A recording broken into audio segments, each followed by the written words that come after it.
Алло, Госдеп? Здравствуйте. Позовите, пожалуйста, Псайки к телефону. Где мои деньги за химтрейлы, дорогуша? Так дела не делаются, скрепы сами себя не продадут. Какой коронавирус? Что значит нет?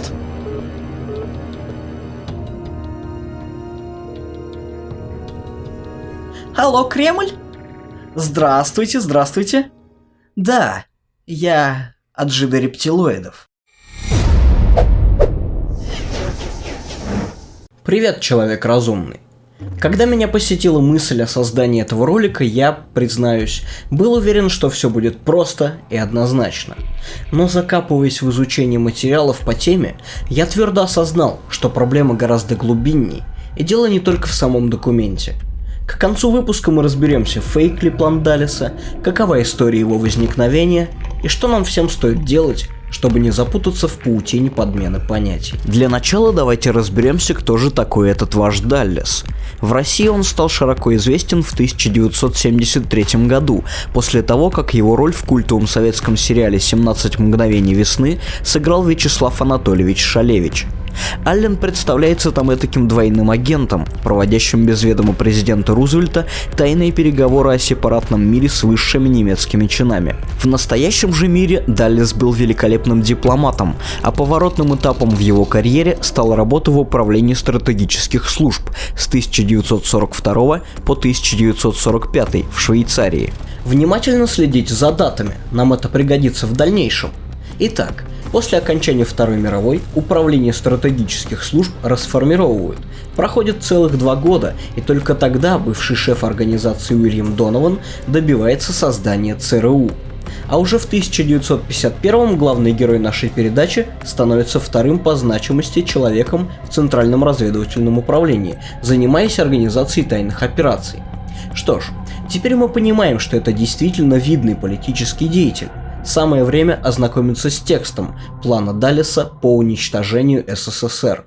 Окончится война, все как-то утрясется, устроится, и мы бросим все, что имеем, все золото, всю материальную мощь на оболванивание и одурачивание людей. Человеческий мозг, сознание людей способны к изменению. Посеяв там хаос, мы незаметно подменим их ценности на фальшивые и заставим их в эти ценности верить. Как? Мы найдем своих единомышленников, своих союзников в самой России. Эпизод за эпизодом будет разыгрываться грандиозная по своему масштабу трагедия гибели самого непокорного народа, окончательного, необратимого угасания его самосознания. Из литературы и искусства, например, мы постепенно вытравим их социальную сущность, отучим художников, отобьем у них охоту заниматься изображением, исследованием тех процессов, которые происходят в глубинах народных масс. Литература, театры, кино – все будет изображать и прославлять самые низменные человеческие чувства. Мы будем всячески поддерживать и прославлять так называемых художников, которые станут насаждать и вдалбливать в человеческое сознание культ секса, насилия, садизма, предательства, словом, всякой безнравственности. В управлении государством мы создадим хаос и неразбериху. Мы будем незаметно, но активно и постоянно способствовать самодурству чиновников, взяточников, беспринципности. Бюрократизм и волокита будут возводиться в добродетель. Честность и порядочность будут осмеиваться и никому не станут нужны, превратятся в пережиток прошлого. Хамство и наглость, ложь и обман, пьянство и наркомания, животный страх друг перед другом и беззастенчивость, предательство, национализм и вражда народов, прежде всего вражда и ненависть к русскому народу, все это расцветет махровым цветом. И лишь немногие, очень немногие будут догадываться или даже понимать, что происходит. Но таких людей мы поставим в беспомощное положение, превратим в посмешище, найдем способ их оболгать и объявить отбросами общества. Будем вырывать духовные корни, опошлять и уничтожать основы духовной нравственности. Мы будем браться за людей с детских, юношеских лет. Главную ставку будем делать на молодежь. Станем разлагать, развращать, растлевать ее. Мы сделаем из них циников, пошляков, космополитов. Аллен Даллес. 1945 год. А теперь оглянитесь вокруг. Материальная неустроенность, бюрократия и полное отсутствие каких-то нравственных и моральных ориентиров. Пустоголовые подростки, слушающие бессмысленные песни. Так вам скажет любая бабушка на лавке у подъезда, если, конечно, найдет эту самую лавку, чтобы посидеть. Но если отбросить смешки, становится понятно, что доля правды в этих словах есть. А почему? Сейчас все расскажу, но сначала давайте предоставим слово нашему старому другу, Максу Пархатому. Олды поймут. Наша молодежь любит роскошь. Она дурно воспитана, она насмехается над начальством и нисколько не уважает стариков. Наши нынешние дети стали тиранами, они не встают, когда в комнату входит пожилой человек, перечит своим родителям. Попросту говоря, они очень плохие. Ты это сам придумал? Не моего уровня разумения. Брат за брата, цитата у Сократа взята. Да, эта фраза принадлежит тому самому древнегреческому философу. И таких цитат еще пруд-пруди, а это говорит нам о том, что недовольство обществом присутствовало всегда и на всех исторических этапах его существования. Проще говоря, старшее поколение всегда недовольно младшим. Запомним это и двигаемся дальше. Пора разматывать этот клубок. Статья с инструкцией по уничтожению России изнутри впервые была напечатана в журнале «Советская Россия» 20 февраля 1993 года. В ней частичную цитату приводит митрополит Санкт-Петербургский и Ладожский Иоанн, считавший, что против России уже много веков идет информационная война, и коварные внешние враги только и ждут, когда треснут наши исконные скрепы. Кого-то мне это напоминает. В июле того же года в журнале «Молодая гвардия» поэт и публицист Борис Олейник публикует часть своей книги с резкой критикой Горбачева. Она называется «Князь тьмы. 2 года в Кремле». И в ней еще более полно цитируется план генерала Даллеса. Тут запомните еще один момент. Редактором газеты «Молодая гвардия» тогда был прославленный советский писатель Анатолий Иванов. А вот теперь финтушами и еще одна цитата. Как сказать, покачал головой Лохновский.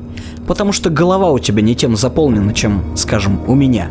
О будущем ты не задумывался. Окончится война. Все как-то утрясется, устроится, и мы бросим все, что имеем, чем располагаем, все золото, всю материальную мощь на оболванивание и одурачивание людей. Человеческий мозг, сознание людей способны к изменению. Посеяв там хаос, мы незаметно подменим их ценности на фальшивые и заставим их в эти фальшивые ценности верить. Как, спрашиваешь? Как? Лохновский по мере того, как говорил, начал опять в который раз уже возбуждаться, бегать по комнате. «Мы найдем своих единомышленников, своих союзников и помощников в самой России!» Срываясь, выкрикнул Лохновский. Ну или вот еще кусочек. «Я, Петр Петрович, приоткрыл тебе лишь уголочек занавеса, и ты увидел лишь крохотный кусочек сцены, на которой эпизод за эпизодом будет разыгрываться грандиозная по своему масштабу трагедия гибели самого непокорного на земле народа, об окончательном, необратимом угасании его сознания». Знаете, откуда эти фразы? Не буду томить вас ожиданием. Эти пламенные монологи произносит бывший царский жандарм Лохновский, люто ненавидящий советскую власть, в книге «Вечный зов» за авторством, сюрприз, того самого Анатолия Иванова, писателя и редактора «Молодой гвардии». Совпадение? Не думаю. Но если у вас сейчас в голове пробежала мысль Ну, Джо, молодец. Как ловко все распутал. то я вам отвечу. Подожди-ка секундочку, я вообще-то только начал, так что устраивайся поудобней. Да, и не забудь потом другие мои видео посмотреть. Эти и многие другие цитаты из оригинального плана Даллеса разбросаны по всему второму тому «Вечного зова», вышедшему в 1976 году. Но и на этом наша история только начинается. Послушайте-ка еще одну выдержку, на этот раз из романа «В плену у темных рыцарей» писателя Юрия Дольд-Михайлика, вложенный в уста американского генерала Думбрайта. Книга 1965 года, кстати. «Вы знаете, — продолжал Думбрайт, — надежда каждой нации — ее молодежь. Мы обязаны сделать так, чтобы эта надежда обманула большевиков. Молодежь склонна увлекаться, и это надо помнить, подбирая ключи к ее умам. Отравляйте душу молодежи неверием в смысл жизни, пробуждайте интерес к сексуальным проблемам, заманивайте такими приманками свободного мира, как модные танцы, красивые тряпки, специального характера пластинки, стихи, песни. Дети всегда найдут, в чем упрекнуть родителей. Воспользуйтесь этим. Поссорьте молодых со старшим поколением». А знаете, кто еще писал нечто подобное? У Достоевского в романе «Бесы» есть негативный персонаж, молодой ультралиберал и революционер Петр Верховенский. И вот какие слова говорит он. Но одно или два поколения разврата теперь необходимо, разврата неслыханного, подленького, когда человек обращается в гадкую, трусливую, жестокую, себялюбивую мразь. Вот что надо. А тут еще свеженькой кровушки, чтоб попривык. Мы провозгласим разрушение. Почему? Почему опять-таки так эта идейка обаятельна? Но надо косточки поразмять. Мы пустим пожары, мы пустим легенды. Тут каждая шелудивая кучка пригодится. Я вам в этих самых кучках таких охотников отыщу, что на всякий выстрел пойдут, да еще и за честь благодарно останутся. Ну-с, начнется смута. Раскачка такая пойдет, какой мир еще не видал. В общем, вы поняли, что если копнуть еще дальше, можно найти множество созвучных цитат и монологов, каждый из которых отражает видение автора на тему «Как нам развалить Россию». Люськ, Алло! тут Джет все по красоте расписал. Оказывается, пиндосы только в лифтах гадят, а девки с яйцами из-за белогвардейцев появились. Иди сюда. Голова. Ну а теперь давайте препарировать план Даллеса и искать в нем несостыковки. Во-первых, сразу бросается в глаза то, что документ явно написан от лица человека, осознающего себя злодеем, отдающего себе отчет в подлости поступков, которые он собирается совершить, и даже упивающегося этим. Маленькая задачка для ума. Много ли вы знаете людей, сознательно считающих себя злодеями и подлецами? Вопрос риторический. Все мы склонны верить, что действуем исключительно из благих побуждений и благородными методами. Во-вторых, документ датируется 1945 годом. Я не зря советовал вам запоминать даты. В годы войны Ален Даллес был по сути шпионом и дипломатом, много сделавшим для своей страны, но явно не занимавшим какого-то серьезного поста, и уж точно не уполномоченным разрабатывать тактику полномасштабной войны с одним из самых сильных государств на тогдашнем глобусе. Напомню, что Центральное разведывательное управление создали в 1947-м. Сам Даллес стал там видной фигурой только к 1951-му, а директором ЦРУ был назначен только в 1953-м. Еще очень забавно то, что план предполагает делать советских граждан одновременно националистами и космополитами. Создатели явно неукоснительно следовали взаимоисключающих параграфов. Но если отбросить смешки, то тут можно найти явное подтверждение подделки, ведь явление космополитизма яро порицалось именно в Советском Союзе. С 48 по 53 даже проводилась кампания по борьбе с этим вредным явлением, расшатывающим государственные устои. Отдельно упомяну нарочито художественный стиль письма.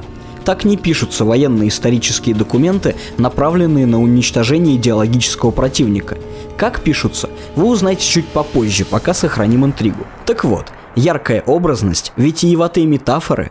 Вы действительно думаете, что это отличный стиль для приказов подчиненным, которым эти приказы потом стоит выполнять?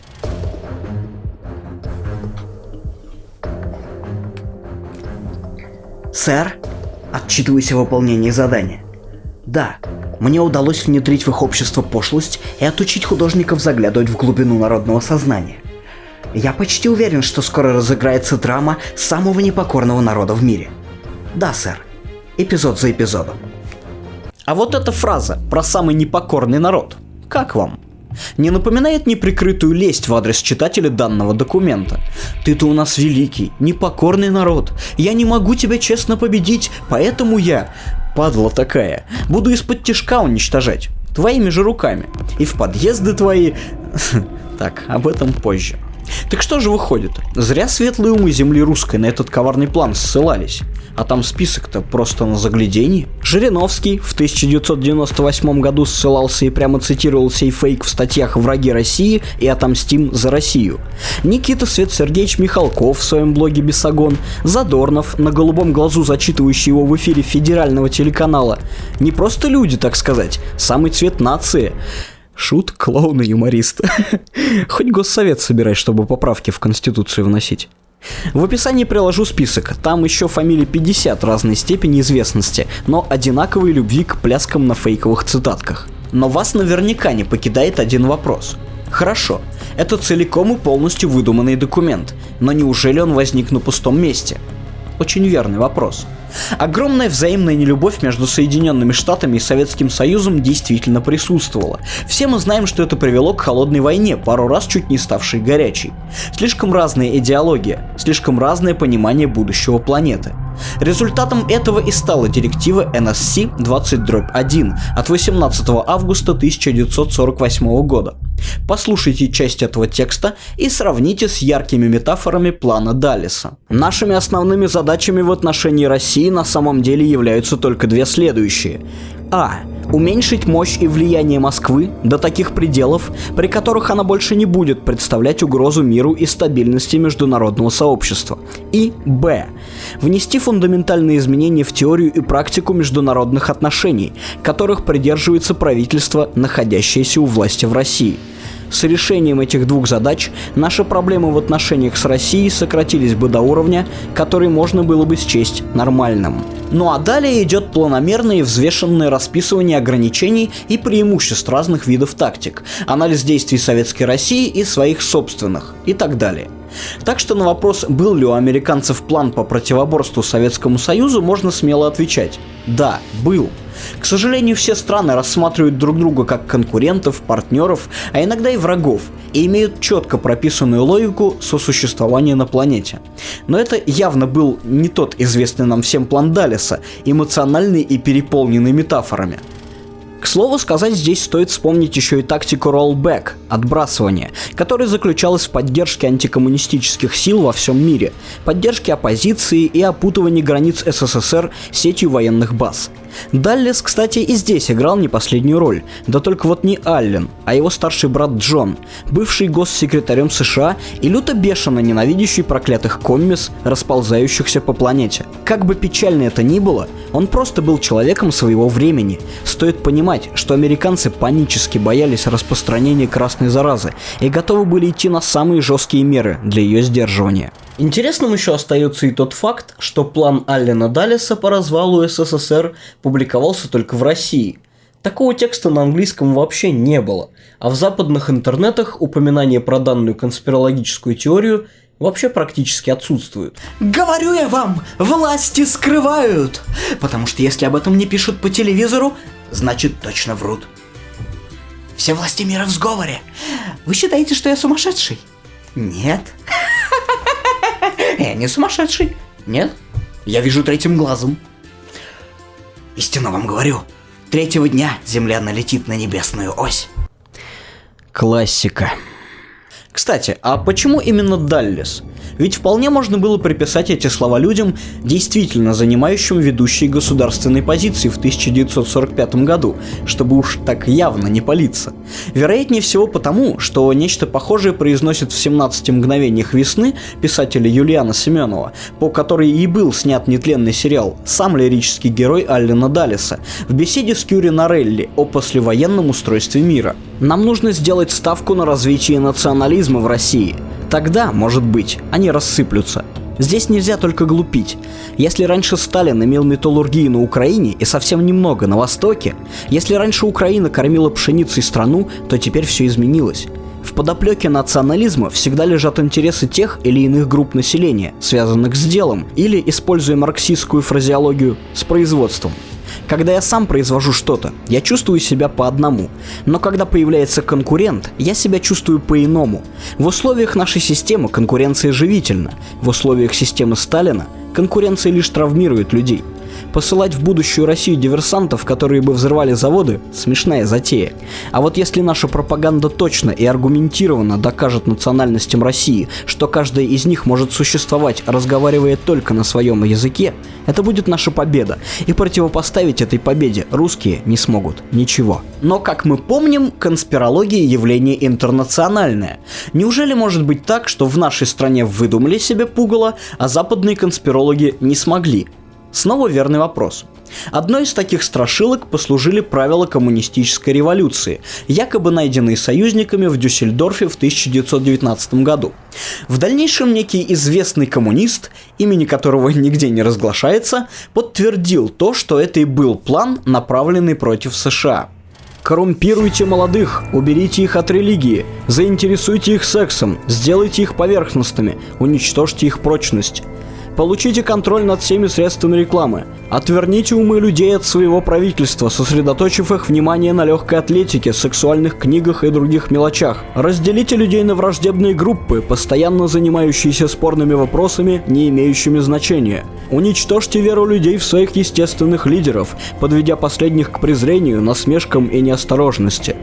Всегда проповедуйте истинную демократию, но захватывайте власть как можно быстрее и безжалостней. Стимулируя расточительность правительства, уничтожьте его кредит доверия и создайте страх перед инфляцией, ростом цен и общим недовольством. Разжигайте ненужные забастовки в жизненно важных отраслях, поощряйте гражданские беспорядки и способствуйте мягкому отношению правительства к таким беспорядкам. Поддельными аргументами вызывайте распад старых моральных добродетелей, честность, трезвость, воздержанность, веру в обещанное слово. Приведите повод к регистрации любого огнестрельного оружия под каким-либо предлогом, с тем, чтобы конфисковать его и оставить население в беспомощном состоянии. В общем, мы видим примерно те же универсальные человеческие страхи, с поправкой на любовь американских реднеков к оружию и страхом того, что его заставят регистрировать. Но и этот документ является далеко не единственной страшилкой для Запада. Их ходило великое множество. Отдельно же выделю так называемое завещание Петра Великого, изданное на французском аж в 1812 году. Может быть, сделать отдельный ролик о таких подложных документах? Это был байт на комментарий, если что. Ну заодно можно и Лоис поставить. Кстати, таки протоколы сионских мудрецов тоже ложь. 100%. Поддерживать русский народ в состоянии непрерывной войны, чтобы солдат был закален в бою и не знал отдыха. Оставлять его в покое только для улучшения финансов государства, для переустройства армии и для того, чтобы выждать удобное для нападения время. Таким образом, пользоваться миром для войны и войной для мира в интересах расширения пределов и возрастающего благоденствия России. Ну и прочее и тому подобное. Там целых 14 пунктов. Заметьте один забавный момент. Даже составители этих подложных документов попытались сделать их более правдоподобными, создали некое подобие плана и даже структурировали по пунктам. Они просто накидали гору ярких эпитетов, как в плане Даллеса.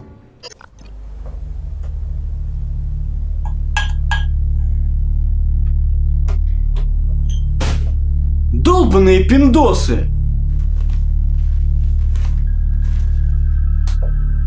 Долбаные пиндосы!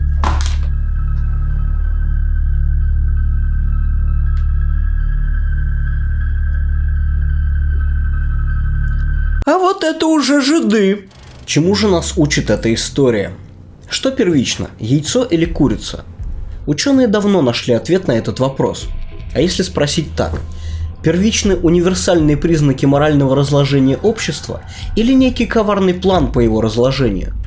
План Даллеса отлично демонстрирует нам типичную черту любой конспирологической теории – стремление переложить с себя вину за собственные промахи, дурные привычки, неумение обустроить мир вокруг себя на плечи таинственного врага. Это не мы гадим в подъездах, не мы приводим к власти бюрократов и коррупционеров, не мы плюнули на воспитание своих детей. Это, как известно, Даллес виноват.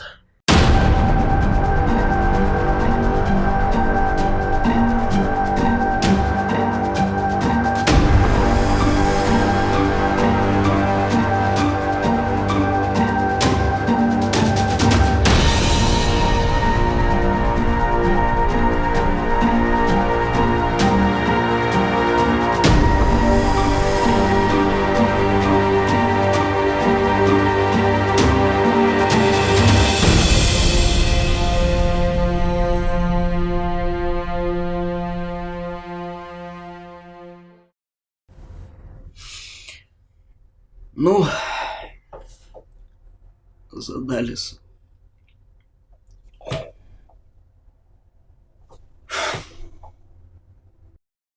Великий наш русский народ, ну что же нам так не везет? То водку нам в горло враг заливает, то прямо в штаны нам, извините, устали уже, извелись. За что же такая нам жизнь? Могла быть работа, о предках забота, а так прозябаем во лжи. За что ж так не любит нас враг? Собрать бы все силы в кулак и ушлым врагам надавать по рогам, но снова идем мы в кабак. Когда нет царя в голове, тебя не спасет КГБ. Чтоб мир поменять, придется признать, проблема, похоже, в тебе.